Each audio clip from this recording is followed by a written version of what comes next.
જાફરાબાદ તાલુકામાં વર્ષ પ્રતિપદા ઉત્સવ અને પથ સંચલનનું આયોજન। ચૈત્ર સુદ એકાદશી એટલે કે વર્ષ પ્રતિપદાના દિવસે જાફરાબાદ તાલુકાનું પંથ સંચાલન અને પ્રતિપદા ઉત્સવ યોજવામાં આવેલ। આદ્યસર સંઘચાલક પ્રણામ બાદ ઉત્સવ કાર્યક્રમ યોજવામાં આવેલ, જેમાં તાલુકા બૌદ્ધિક પ્રમુખ અને ઉદ્બોધન કરેલ।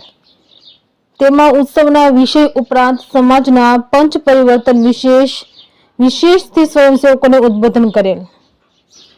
પંથ સંચાલન જાફરાબાદ નગરપાલિકાના બગીચાથી જયઘોષ સાથે નીકળીને bus stand, marine, police station, ન્યાયાલય અને ત્રિકોણબાગ થઈ બગીચામાં પૂર્ણ થયેલ। રિપોર્ટર જિગ્નેશ બારૈયા, જાફરાબાદ।